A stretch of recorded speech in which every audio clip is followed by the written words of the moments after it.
Hi everybody, welcome back to Bobby's Bucks. Today we're going to talk about all the different changes to the Michigan 2025 deer season. Stick with us, we're going to talk all about it today. Here we go.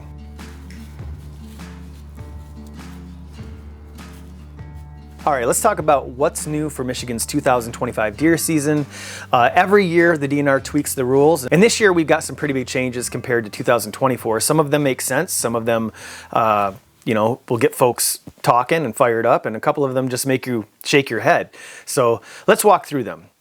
Now, first up, hunters in the Lower Peninsula, you've got some new restrictions on antlerless harvests. So during both early and late archery seasons, depending on your deer management unit, you may need to pay extra attention to which licenses apply and what you can and can't take. Now, okay, so translation, if you're hunting up north, just don't grab your bow and head out, assuming last year's rules still work.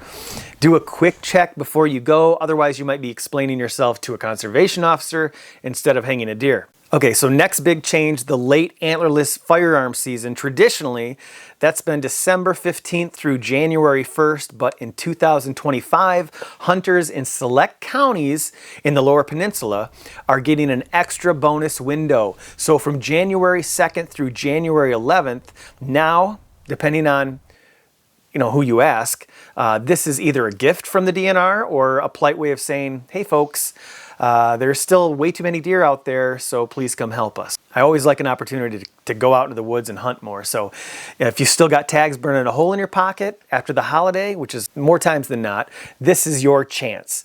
Now, there's a really interesting change. Muzzleloader season in zones 2 and 3, the DNR has decided that hunters no longer are limited to just muzzleloaders. Now, this has been going on for a few years, but during muzzleloader season, you can now use any legal firearm. Now, they're still calling it muzzleloader because calling it muzzleloader is kind of like calling instant coffee gourmet. The reason is clear. It's because the deer numbers are too high, or folks aren't reporting their deer. So depending on how things look after 2025, they may consider switching back to muzzleloader. But for now, you can use any rifle. You got a rifle, you're in. Another change, the Liberty Hunt and the Independence Hunt. In 2024, these hunts were antlerless only, but in 2025, you can now shoot an antler deer. That's a big shift for youth hunters and hunters with disabilities who participate in these special hunts.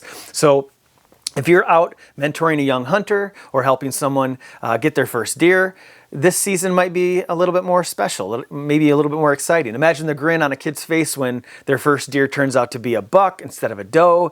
That's a memory that sticks. I mean, all deer, it's a great memory, but something special about shooting bucks with antlers. So of course we can't forget about the harvest reporting. Mandatory reporting continues in 2025. Every hunter who harvests a deer has to report it online within 72 hours. It's free. It only takes 5 minutes.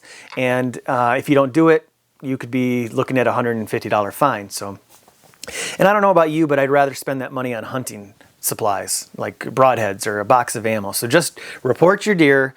It helps the DNR keep track of the herd numbers, and honestly, it helps us. It helps us in the long run because I want to see more bucks chasing does, and because let's just be real, we all want to see that, and we all want to see chasing. We all want to see those big bucks, and the only way that happens is if the herd management is done right. Accurate reporting is necessary. This keeps the balance healthy. So all right. Let's do a recap. In the UP, antlerless harvest during archery.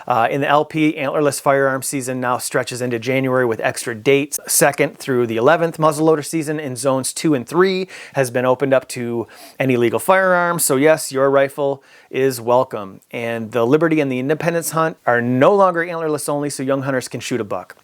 And mandatory harvest reporting remains in place. So get your deer entered. So bottom line, Michigan deer hunting in 2005 offers lots of opportunities, more time in the field, and it adds a few little wrinkles too. But whether you love the changes or you're still not sure, one thing hasn't changed here in Michigan: the tradition. Deer hunting is still a passion of all of ours, and that's something we can look forward to every fall. I absolutely love deer hunting and love getting together with my buddies and family for it. I look forward to it every year. So I wish you guys the best of luck.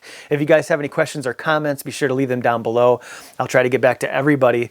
Also, if you guys would like a more detailed video on all the deer seasons in Michigan, starting from the very beginning all the way to the end, be sure to check out that video in the corner that I'll walk you right through it. So thanks so much for watching, and we'll see you on the next video.